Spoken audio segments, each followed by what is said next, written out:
할렐루야, 존귀하신 하나님을 찬양합니다. 우리 함께 기도하면서 2월 21일 주일 예배를 살아계신 하나님 앞에 드리겠습니다. 함께 기도하겠습니다. 살아계신 하나님 아버지, 은혜를 감사를 드립니다. 이렇게 오늘도 저희들이 하나님 앞에 예배하며 찬양하며 나아갈 수 있도록 은혜 베풀어 주심에 감사와 찬송을 올려드립니다. 하나님, 저희의 예배 가운데 임재하여 주시고 저희들에게 말씀하여 주시옵소서. 저희들은 하나님의 말씀에 순종하여 하나님께 영광을 돌려드리며 하나님의 이름을 이 땅 위에서 빛나게 해드리는 믿음의 자녀들로 세워 주시옵소서. 이 시간도 저희들의 찬양 가운데 임하여 주시기를 간절히 소망하며 예수님의 이름으로 기도합니다. 아멘. 우리 함께 찬송가 406장 고난 내 영혼 편히 쉴 것과 그리고 405장 주의 친절한 팔에 안기세 이어서 찬양하겠습니다. 함께 찬양합니다.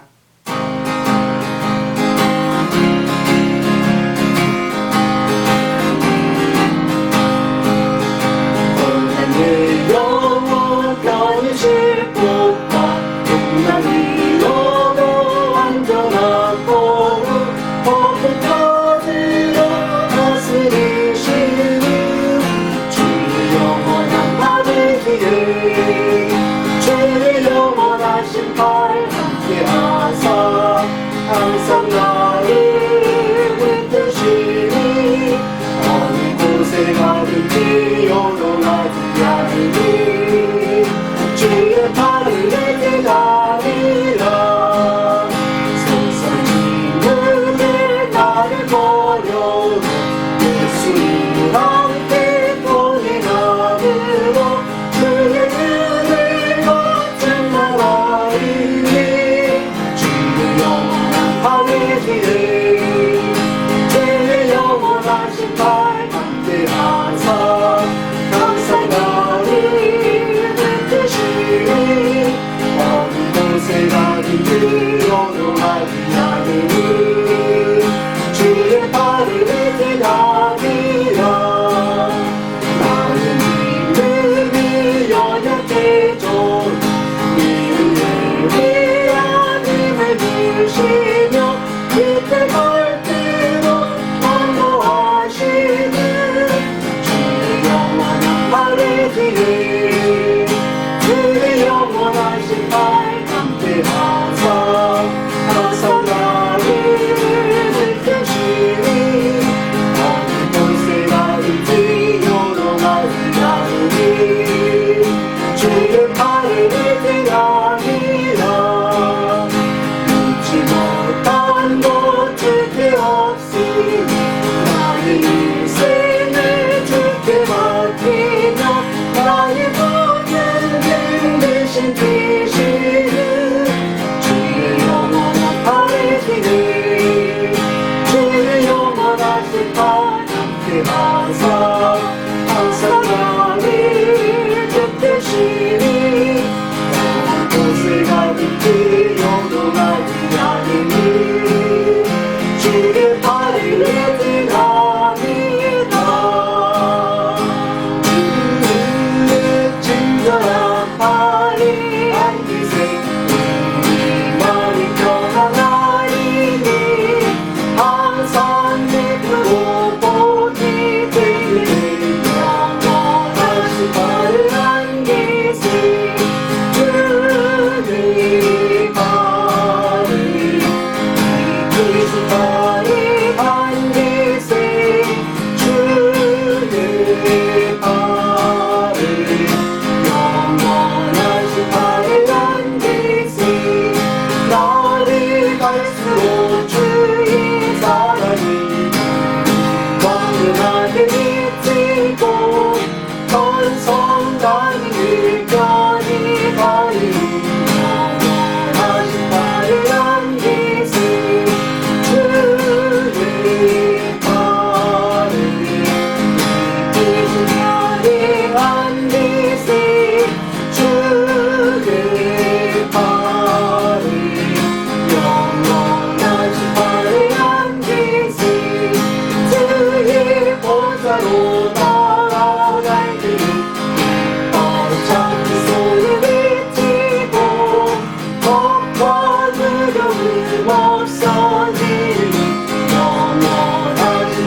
우리 함께 찬송가 412장 내 영혼의 극히 깊은 데서 함께 찬양하겠습니다.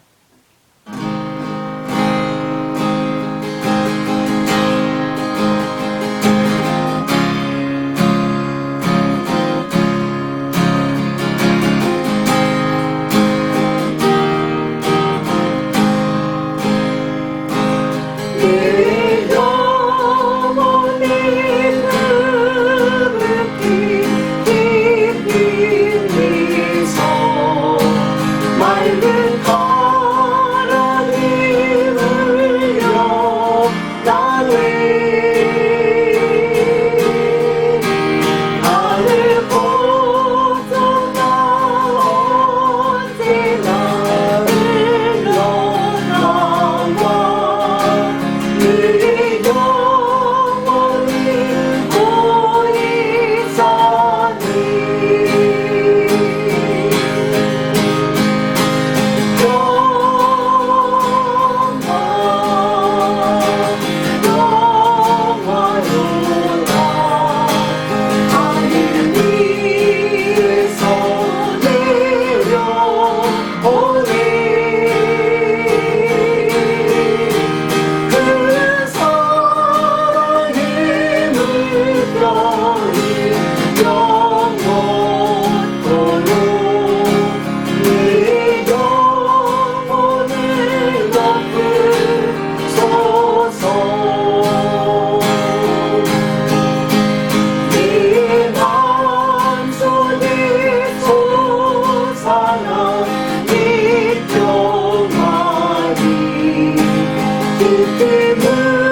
예, 기도드리겠습니다.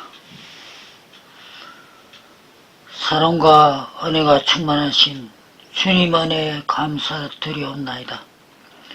지금까지 인도해 주신 은혜에 감사하며 이 예배를 통해서 찬양과 기도를 아버지 기뻐 받아 주시옵소서. 이 시간 영상으로 드리는 이 예배에 참여하신 성도님 한 분 한 분 위에도 함께 하옵시며 그 가정 위에도 축복과 은혜를 더하여 주시옵소서. 오늘 주시는 말씀을 통하여 더욱 은혜를 받게 하옵시며 이 험한 세상 살아갈 때에 저희들의 힘이 되게 하여 주시기를 원하고 기도합나이다.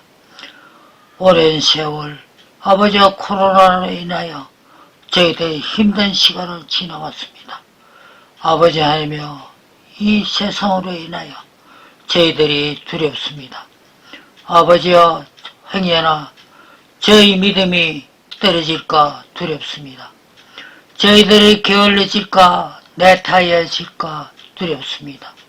아버지 하나님, 아버지의 크신 권능으로 헝클어진 이 잘못된 이 세상을 고쳐 주시기를 바랐고 원합나이다. 아버지를 모르는 불쌍한 이 세계 전 인류에게도 아버지의 크신 은혜를 알게 하여 주옵소서. 정상 예배로 돌아가 그동안 흩어진 모든 믿음의 형제자매 모두 만날 수 있게 되기를 간절히 바라고 원합니다. 앞으로도 긴 날을 아버지의 보호하심과 치료하시는 은혜를 우리 모두가 함께 있게 하여 주시기를 원하고 기도드리옵나이다. 이 모든 말씀 우리 주님 예수 그리스도의 이름으로 감사하고 기도합나이다. 아멘. 아멘. 주여. 우리 함께 오늘 주신 하나님의 말씀을 함께 봉독하겠습니다. 오늘 주신 하나님의 말씀은 마태복음 5장 9절 말씀입니다. 우리 함께 한 목소리로 봉독하겠습니다. 화평하게 하는 자는 복이 있나니 그들이 하나님의 아들이라 일컬음을 받을 것이며. 아멘. 우리 잠시 기도하겠습니다. 살아계신 하나님 아버지, 은혜를 감사를 드립니다. 오늘 하나님 앞에 예배하면서 하나님께서 저희들 삶 가운데 임자여 주시고 동행하여 주심에 감사하며 하나님 앞에 감사의 업무를 구별하여 드리는 사랑하는 성도들이 있습니다. 하나님, 삶의 어려움 가운데서도 하나님 앞에 구별하여 드리오니 우리 하나님께서 흠양하여 주시고 하나님, 사랑하는 성도님들의 삶의 구석구석 가운데 감사의 제목들이 차고 넘치도록 은혜 베풀어 주시옵소서.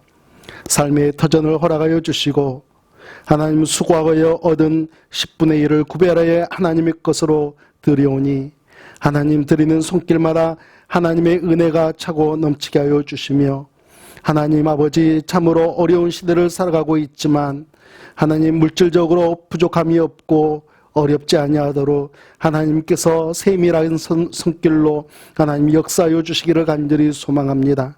하늘에 창고를 쌓았으니 하나님, 이 땅의 창고서도 하나님 차고 넘치도록 은혜 베풀어 주시기를 간절히 소망합니다. 또한 하나님 앞에 하나님 뜻을 정하여서 하나님 앞에 주정헌금과 지정헌금과 여러 가지 제목으로 드리는 사랑하는 성도님들의 손길이 있습니다. 하나님 앞에 구별하여 드렸사오니 하나님 아버지, 그 물질이 쓰이는 곳에 하나님의 역사를 허락하여 주시고 오병이어의 기적을 하나님께서 베풀어 주시기를 간절히 소망합니다. 하나님 아버지, 무엇보다도 예수 그리스도의 복음을 증거하는 데 사용될 수 있도록 우리 하나님께서 역사하여 주시옵소서. 이 시간도 하나님의 말씀을 함께 나눌 때에 준비한 자에게나 하나님의 말씀을 함께 듣는 자들 위에 동일한 은혜로 허락하여 주시고 하나님의 말씀에 도전하며 하나님의 말씀에 순종하는 저희의 인생이 될 수 있도록 은혜 베풀어 주시옵소서. 예수님의 이름으로 기도합니다. 아멘. 인류의 역사 가운데 전쟁이 없던 시기는 거의 없었습니다. 인류 역사의 97%는 전쟁 기간이었고 단 3%만이 평화로운 시대였습니다. 그렇지만 그 3%에 해당하는 평화로운 시기에도 전쟁 피해의 복구와 전쟁을 준비하는 기간을 제외하고 나면 인류가 누린 진정한 평화의 시간은 1%도 안 된다고 합니다. 현대에도 전쟁은 끊이지 않고 있습니다. 다만 우리가 살고 있는 이 미국 땅에서 멀리 떨어져 있기 때문에 피부로 느끼지 못할 뿐입니다. 이 순간에도 리비아 내전, 시리아 내전, 돈바스 전쟁, 예멘 전쟁 등이 현재 진행 중입니다. 인류가 전쟁을 치르는 방식에도 많은 변화가 있었습니다. 인류 전쟁 역사의 시작은 육박전이었습니다. 창세기 4장 8절 말씀을 보면 가인이 동생 아벨을 죽이면서 어떻게 했습니까? 우리말 성경으로는 들에서 쳐 죽였다라고 단순히 결과만 묘사하고 있지만, 그러나 원문으로 보게 되면 그리고 그가 일어났다, 그리고 그가 그를 죽였다 하면서 가인이 몸을 일으키는 동작과 실제로 죽이는 동작을 구분해서 기록하고 있습니다. 시간이 흘러 로마는 근접 전투에 가장 적합한 칼을 개발하고 기병을 적극적으로 활용하면서 천년 제국을 이루어냈습니다. 콜럼버스가 신대륙을 발견하며 유럽의 대항해 시대를 열면서는 함포를 사용하기 시작했고요. 제1차 세계대전 때는 순식간에 수백 발의 총알을 발사할 수 있는 기관총을 발명하면서 빗발치는 탄환을 피하기 위해서 땅을 파서 몸을 숨기는 참호 전투가 시작되었습니다. 제2차 세계대전 때에는 탱크와 전투기가 본격적으로 투입되기 시작했고요. 지금은 항공모함과 잠수함 그리고 첨단 장비를 이용하는 전쟁이 계속해서 진행되고 있습니다. 제2차 세계대전에 참전했었던 존 F 케네디는 이런 말을 남겼습니다. 우리는 평화를 사랑하는 것만으로 충분하지 않습니다. 왜냐하면 예수님의 산상수훈이 복을 준 것은 평화를 창조하는 사람들에 대해서였습니다. 우리 세대에는 많은 전쟁의 도발자들이 있지만 우리들의 위대한 역할은 바로 평화를 창조하는 일입니다 라고 이야기한 것이죠. 평화를 창조하는 사람, 오늘 말씀을 통해 예수님께서 가르쳐 주시는 화평하게 만드는 사람입니다. 화평을 만들고 화평을 조성하는 사람이 가장 작은 공동체인 가정에서도 필요하고 교회와 사회, 더 나아가서는 국가에도 필요한 사람입니다. 오늘은 화평하게 하는 자의 복이라는 제목으로 두 가지 은혜를 나누고자 합니다. 첫 번째, 화평하게 하는 자는 먼저 하나님과 화해를 한 사람입니다.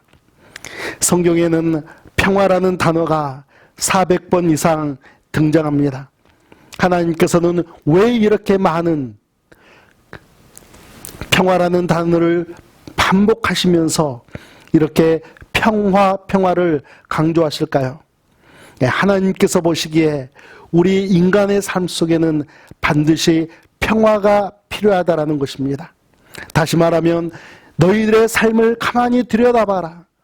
너희들은 정말 평화를 누리고 있느냐 하는 것이죠.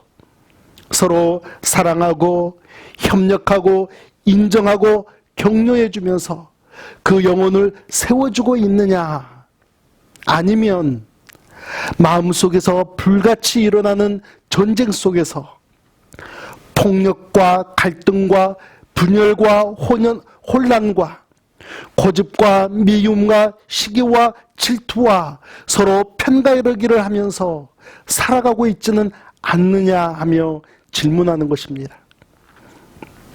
형제 자매와의 관계뿐 아니라 하나님과의 관계에서도 스스로 점검해보고 살펴보라는 하나님의 의도입니다. 아담이 범죄한 이후로 인간은 죄에서 세 가지 측면에서 평화가 깨졌습니다. 첫째는 인간과 하나님 사이에 평화가 깨지고 말았습니다. 하나님께서 에덴 동산을 거니시는 그 소리를 들었던 아담과 하와는 어떻게 반응합니까? 하나님의 낯을 피하여 동산 나무 사이에 숨었다라고 가르쳐 줍니다. 죄로 인해서 하나님 앞에 나설 수 없는 타락한 존재가 되어버리고 말았습니다. 둘째는 인간과 인간 사이의 평화가 깨졌습니다. 하나님께서 어떻게 벗은 줄 알게 되었고 먹지 말라고 한 그 나무의 열매를 먹었느냐라고 물으실 때 아담은 어떻게 대답합니까? 아담은 하나님께서 주신 여자가 그 열매를 주어서 먹었다라고 책임 전가하며 이야기하죠. 하와도 마찬가지로 뱀이 주어서 먹었다며 자신의 책임을 인정하지 않습니다. 죄는 아담과 하와의 관계에서도 금이 가게 하고 갈등을 심었습니다. 셋째는 인간과 자연 사이의 평화가 깨지고 말았습니다. 하나님은 불순종의 대가로 평생 수고해야만 그 소산을 먹게 된다라고 말씀하십니다. 땅에서는 가시덤불과 엉겅퀴가 나고 얼굴에는 땀을 흘려야만 먹을 수 있게 된 존재가 바로 우리 인간들입니다. 그렇습니다. 하나님께서 이 세상을 창조하실 때만 해도 이 세상은 평화로웠습니다. 하나님과 인간은 친밀한 교제를 나누었습니다. 인간과 인간 사이에서는 벌거벗었으나 부끄럽지 않았습니다. 하나님 사이에서도 인간 사이에서도 서로 사랑스러웠습니다. 화목했습니다. 그리고 인간의 생명조차도 영원했습니다. 그러나 죄가 들어오면서 죄를 지으면서 인간은 흙으로 돌아가야만 했습니다. 하나님과는 단절되어 버렸고 인간과 인간 사이에서도 평화 대신 갈등과 분열이 들어왔습니다. 오늘날 이 땅에 존재하는 모든 갈등과 분쟁, 가정과 교회와 사회와 국가 간에서 일어나는 모든 갈등과 분쟁은 죄의 결과입니다. 우리는 이미 평화가 깨져버린 이 세상에 태어나 깨져버린 평화 속에서 살아가고 있지만 하나님께서는 결코 이러한 상태가 지속되기를 원하지 않으셨습니다. 고린도전서 14장 33절 말씀에서는요, 하나님은 무질서의 하나님이 아니시오 오직 화평의 하나님이시니라 라고 말씀합니다. 인간이 먼저 죄를 짓고 잘못을 했지만 하나님께서 먼저 화해의 손을 내밀어 주신 것이죠. 하나님은 아담과 하와를 위하여 가죽옷을 지어 입히셨습니다. 희생을 통하여 그들의 부끄러움을 덮어주신 것이죠. 그래서 이것을 우리 그리스도인들은 원시복음이라고 부르지 않습니까? 죄의 허물과 죄의 부끄러움을 덮어주신 하나님의 사랑입니다. 하나님께서 내미신 화해의 손길의 클라이맥스는 바로 예수님입니다. 하나님의 아들을 중재자로 보내주시고 죄인이자 하나님의 원수가 되어버린 우리 인간과 다시 화해하시고 평화를 주시기 위해서 예수님을 이 땅에 보내주셨습니다. 바로 여러분과 저를 위해 보내주셨습니다. 할렐루야. 아멘. 죄로 인해서 깨져버린 평화가 죄 없으신 예수님께서 직접 희생제물이 되셔서 바로 여러분과 제가 하나님 앞에서 죄사함을 받고 하나님과의 평화를 회복하게 된 것입니다. 초대 기독교의 유명한 교부 성 어거스틴은 젊은 시절에 굉장히 방탕한 생활을 했습니다. 방탕한 아들을 바라보며 늘 가슴 아파하던 그의 어머니 모니카는 밀라노의 대주교 암브로시우스를 찾아가서 자신의 아들을 한 번만 만나달라고 간청을 합니다. 그때 암브로시우스는 지금까지 전해져 내려오는 위대한 조언을 남깁니다. 하나님께서는 눈물의 자식이 죽어가도록 내버려 두시는 법이 없습니다 라고 조언한 것이죠. 어거스틴은 30대 후반이 되어서야 진심으로 예수님을 자신의 구세주로 영접합니다. 그리고 그가 남긴 참회록에서 이렇게 고백하고 있습니다. 주님, 제가 주님의 품 안에 안기기 전까지는 내 영혼에는 참된 안식이 없었습니다 라고 고백합니다. 여러분은 나의 죄를 용서해 주시기 위해 십자가에 못 박혀 돌아가신 예수님을 여러분의 구세주로 영접하셨습니까? 깨어졌었던 하나님과의 평화가 예수님으로 인하여서 회복되었습니까? 하나님과 인간 사이의 평화의 중보자는 오직 예수 그리스도 한 분뿐이십니다. 예수님을 모시지 않으면 우리의 마음에는 결코 진정한 평화가 찾아올 수가 없죠. 예수님은 인간의 육신을 입고 이 땅에 오셔서 바로 여러분과 저를 위해 십자가에서 대신 죽으심으로 하나님과의 평화를 회복시켜 주셨고, 사람과 사람 사이를 위한 평화의 다리를 놓아주셨습니다. 할렐루야. 두 번째는 화평하게 한 자는 화평의 복음을 전파하며 살아가는 사람입니다. 예수님께서 말씀하시는 화평하게 되는 자는, 화평하게 하는 자는 어떤 사람일까요? 이 단어는 평화란 뜻의 에이레네와 만들다라는 뜻의 포이에오의 합성어입니다. 평화를 만들기 위해 노력하는 사람들이란 뜻이죠. 예수님께서 지신 십자가를 보면 수직과 수평이 있습니다. 우리 그리스도인들은 하나님과의 수직적인 관계에서도 화평을 누릴 뿐 아니라 사람들과의 관계에 있어서도, 사람들과의 수평적인 관계에 있어서도 화평을 누리는 사람들이죠. 한 가지 생각할 것은 이 수평적인 관계가 어디까지인가 하는 것입니다. 이미 교회 안으로 들어와 있는 성도들을 한계로 할 것인가? 아니면 성도들을 포함하여 아직 예수님을 믿지 않는 친구들까지, 이웃들까지 포함시켜야 하는가 하는 것이죠. 저는 후자라고 생각합니다. 교회를 구성하고 있는 성도들과도 어깨를 나란히 해야겠지만 아직 예수님을 믿지 않고 있는 잃어버린 영혼들까지 우리 그리스도인들과 함께 어깨동무를 할 수 있어야 한다라고 생각합니다. 여러분 기억하십시오. 화평하게 하는 사람은 평화를 만들기 위해 노력하는 사람입니다. 산속으로 들어가 혼자 살아가는 사람은 화평하게 하는 사람이 결코 될 수가 없습니다.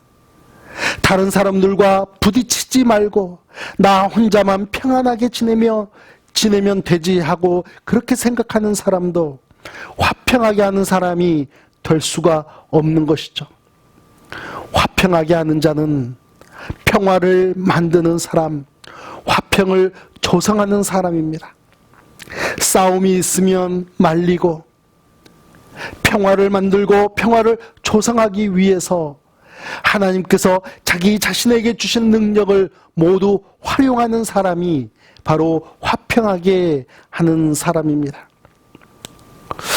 저는 오늘 말씀을 준비하면서 화평하게 하는 자야말로 팔복 가운데서 가장 훌륭한 사람일 수 있겠다는 생각을 하게 되었습니다. 왜냐하면 화평하게 하는 자는 다른 복들을 함께 소유하기 때문입니다. 화평하게 하는 사람은 마음이 청결한 사람이어야 합니다.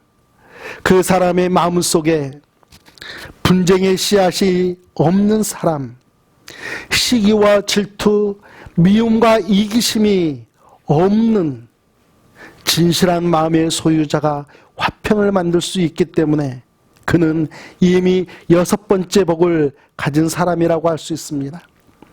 화평하게 하는 사람은 심령이 가난하고 자신의 죄로 인하여서 애통해하며 온유한 마음을 가진 사람이어야 합니다. 쌍방을 화해시키고 화평을 누릴 수 있도록 하기 위해 객관적인 입장을 제시해 줄 수 있는 이 사람은 이미 첫 번째, 두 번째, 그리고 세 번째 복을 가진 사람이라고 할 수 있지요.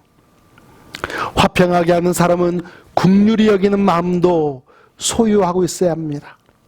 다른 사람을 불쌍히 여기는 마음이 없고 용서하는 마음이 없다면 참된 평화를 만들어갈 수 없기에 그는 5번째 복도 누리고 있는 사람입니다.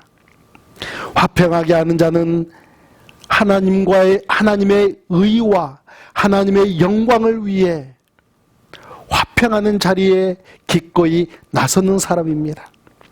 따라서 하나님과의 화평을 증대시키는 과정에서 발생하게 될 고난과 핍박을 받을 준비가 되어 있는 사람이기 때문에 그는 역시 4번째 복과 8번째 복을 누리고 있는 사람입니다.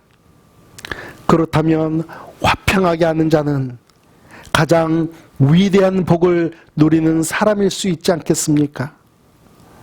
제가 여러분에게 그리고 제 자신에게 권면하는 것은 우리가 진정으로 도전해야 할 사람이 바로 화평하게 하는 사람이라는 것입니다.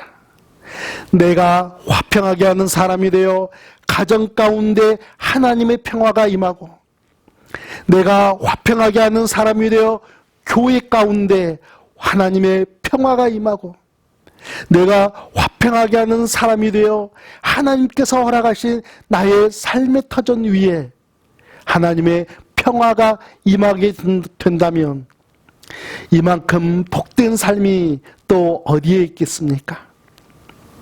여러분 모두 화평하게 하는 사람이 되는 데에 도전하시기를 예수님의 이름으로 축복합니다. 하나님은 우리 그리스도인들에게 화목하게 하는 직책을 주셨습니다. 우리 함께 고린도후서 5장 18절 말씀을 함께 봉독하겠습니다.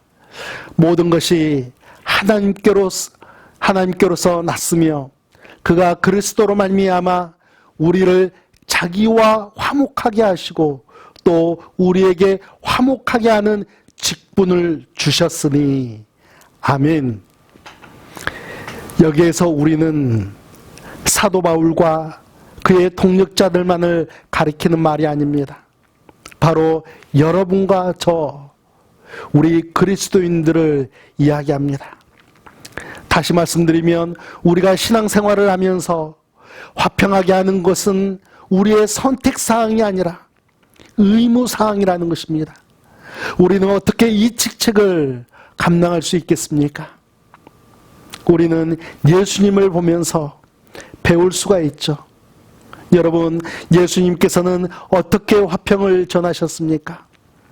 예수님은 어떻게 하나님과 우리 사이에 화평을 주셨고 인간과 인간 사이에 어떻게 화평을 주셨습니까? 그것은 자기 부인입니다. 철저한 자기 부인이죠. 네, 하늘의 보좌에 계셔야 할 예수님께서 자기 부인을 통해서 차원이 다른 피조물들의 세계 속으로 육신의 옷을 입고 오셨습니다. 찬양을 받으시고 영광을 받으셔야 할 존귀하신 예수님께서 철저한 자기 부인을 통해서 마구간의 구유에 누이시고 머리 둘 곳이 없이 이 땅에서 살아가시다가 침뱉음을 당하시고 갈대로 머리를 툭툭 치는 모욕을 당하시고 온몸에 채찍질을 당하시며 십자가를 지셨습니다. 예수님은 왜 이런 수모를 당하시면서까지 자기 부인을 완성시키셨을까요? 바로 여러분과 저에게, 잃어버린 영혼들이었던 우리들에게 영원한 생명을 되찾아주고 구원받아 하나님의 백성이 되도록 은혜 베풀어 주시기 위해서였습니다. 하나님은 우리에게 화평하게 하는 자로서의 직책을 주셨습니다. 우리에게도 예수님과 같은 자기 부인의 삶을 요구하고 계십니다. 여러분, 자기 부인이란 무엇입니까? 하나님을 따라가기 위해서 자기 계획, 자기 생각, 자기 본성, 자기 가치관을 예수님의 계획과 예수님의 생각과 예수님의 성품과 예수님의 가치관에 맞추어 가는 것입니다. 교회를 세우고 교회의 화평을 채우기 위해 자기 부인을 내 삶 가운데 완성시켜 가는 것, 그것이 바로 우리 하나님께서 여러분과 저에게 요구하는 것입니다. 여러분, 듣고만 있어도 쉽지 않은 일이야 하는 생각이 드시지 않습니까? 그만큼 귀한 일이라는 것입니다. 자기 부인을 통해서 화평하게 하는 사람이 되는 것은 그만큼 귀하고 아름다운 일을 하는 것이죠. 예수님께서 자기 부인을 통해서 이 세상에 오셔서 화평을 심기 위해 공생애를 시작하실 때에 요단강에서 침례를 받게 되십니다. 예수님이 침례를 받으시고 물에서 올라오실 때에 하늘이 열리고 성령님이 비둘기같이 임하셨습니다. 그리고 하늘로부터 하나님께서 말씀하셨죠. 하늘로부터 소리가 있어 말씀하시되 이는 내 사랑하는 아들이요 내 기뻐하는 자라 하시니라. 아멘. 여러분, 하나님께서 예수님을 내 사랑하는 아들이요 내 기뻐하는 자라고 말씀하시는, 진심으로 기뻐하시는 그 기쁨이 느껴지십니까? 여러분과 제가 예수님께서 계승해 주신 화평하게 하는 자로서의 직책을 순종과 은혜 가운데 감당하게 되면 하나님께서도 여러분과 저를 향해 이는 내 사랑하는 아들이요 내 기뻐하는 자라며 동일하게 기뻐하실 것입니다. 힘들고 어려운 세상 속에서도 자신을 부인하면서 화평하게 하는 자로서의 직책을 주님 앞에서 온전히 완수하셔서 하나님의 아들로 부름받으며 하나님께 영광을 돌려드리시는 여러분과 제가 되기를 예수님의 이름으로 축복합니다. 우리 함께 기도하겠습니다. 살아계신 하나님 아버지, 은혜를 감사를 드립니다. 죄 있는 저희들을 예수 그리스도의 보혈로 죄 없다 용서하여 주시고 이제는 예수 그리스도의 복음을 증거하며 많은 사람들에게 하나님과 화목하게 하며 사람과 사람 사이에 화목을 이끌어낼 수 있는 화목하게 하는 자의 직책을 허락하여 주심에 감사를 드립니다. 하나님, 저희들을 이렇게 세워주셨사오니 저희들의 삶의 터전 가운데서 이제 가정이나 교회나 저희들에게 맡겨주신 삶의 일터에서도 화목하게 하는 자로서의 이 직책을 은혜 가운데 감당하는 저희들의 삶이 되겠습니다. 하나님 함께하여 주시고 힘주시고 역사하여 주시옵소서. 예수님의 이름으로 기도합니다. 아멘.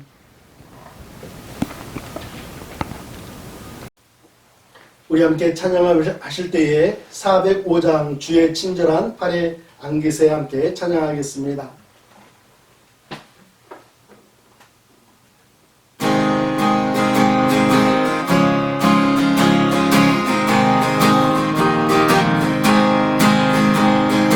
주의 친절한 팔에 안기세 우리 마음이 평안하리니 항상 기쁘고 복이 되리니 영원하신 팔에 안기세 주의 팔에 기쁘신 팔에 안기세 주의 팔에 영원하신 팔에 안기세 날이 갈수록 주의 사랑 광명하게 비치고 전성 가리기 별이 가리기 영원하신 팔에 안기세 주의 팔에 기쁘신 팔에 안기세 주의 팔에 영원하신 팔에 안기세 주의 보좌로 나아갈 때 기뻐 찬미 소리 외치고 겉과 두려움 없어지니 영원하신 팔에 안기세 주의 팔에 기쁘신 팔에 안기세 주의 팔에 영원하신 팔에 안기세.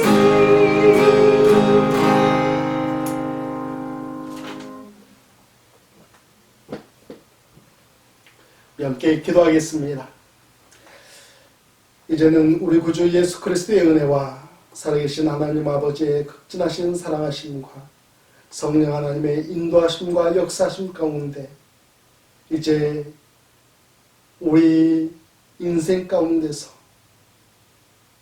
한 번쯤은 도전해보고 하나님의 영광을 위하여서 실천해 보아야 할 화평하게 하는 자의 삶을 살기 위하여서